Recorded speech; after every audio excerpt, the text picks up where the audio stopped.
This is Pat Mulligan, Prospective Ward Councillor for Thornton and Ollerton for the Respect Party. And we're in Thornton Village in the beautiful Bronte country, and I'm just driving out of our village. Now, naturally, as you'd expect from a built-up area, this is a 30 zone. But what we have as a strange anomaly on the outskirts of our village is some rather odd, I would call, abuses of our national speed limit. Now, just ahead of us here, you'll see that the road goes from a 30 into a 40, and there's no real reason for it to be a 40 if you consider that that was a 30, because it's still a built-up area and there are a lot of houses on our left, and the houses on our left front straight onto the road. So there's no real strong argument for this being a 40-mile-an-hour limit. In fact, if anything, it should continue to be a 30-mile-an-hour limit. As we pass further up the road here, this 40 zone, as we can see there from that warning, then once again drops into a 30 zone. Now, you'll notice around me here, we're still in the 40 zone. There's still properties around us, and there's quite a vulnerable entrance there to the industrial estate.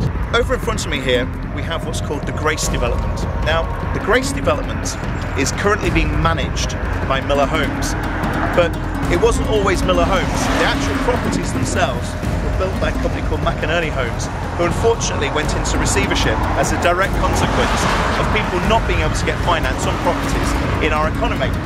So, with this site having failed, and also here, the Consort Homes site at Woodlands Close also went into receivership as a direct consequence of our credit crunch. Now, if we walk over here, you'll notice that this site has been abandoned in such a way that the road is unfinished. It can't be adopted in its current state. And not only that, but with young families living in this cul-de-sac, the whole building site has basically been abandoned exactly as it was the day the work walked away. Now, this has left building materials and dangerous fencing.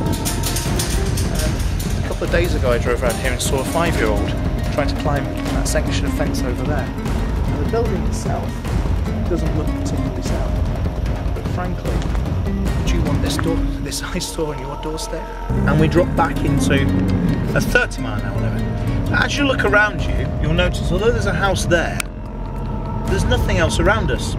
So, although this is a 30 limit, and you could argue that it's denoted by the fact there are lampposts, rather irritatingly, it drops to a 30, and more irritatingly than that, there's no obvious hazard here other than the crossroads that's ahead of us. And if we just pull in here on the left-hand side, you'll notice that there is a parking space that says police only. I'll pull past that now. That is for the camera van. Now, the camera van, in my view, is illicitly fleecing drivers who are doing nothing more than following the road in a fairly safe manner. There are warnings about speed cameras, but to me that is absolutely unnecessary fleecing of motorists. This area we're in right now, this is a 30-mile-an-hour speed limit. I'm about to be overtaken by a car because I'm doing 30 miles an hour, and he thinks that that's an inappropriate speed. But he could fall ever so quickly foul of what I consider to be malpractice on behalf of the camera partnership. If I'm elected, I'm going to question why this road is set out the way it is. We're now moving into a 40-mile-an-hour limit, which will then become a 50-mile-an-hour limit. I'm sure at some point in history there's been good reasons as to why those speed limits have been put in place, but those good reasons have probably changed with the layouts today, and certainly with the number of deaths and casualties on our road, inappropriate policing is something that I think needs to be challenged. Just on the edge of my ward, which is just down there, the road, just over there, we have this area, which is known as Thornton Moor. At the top of the hill, you'll see there's been excavation to make landfill space. It was a quarry. And this area here of beauty in the Bronte Valley here, the Worth Valley, soon could be having 100-metre high industrial turbines across its landscape. Now, although this doesn't directly affect my constituents in the sense that my constituency is over there, it is something of grave concern to me because it will ruin the natural beauty of this valley.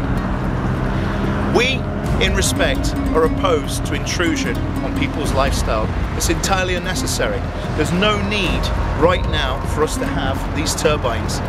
If elected, I'll work hard to make sure the planning permission required for these turbines, myself and Mr. Galloway will work to ensure that it isn't granted. Goodbye and thank you for watching.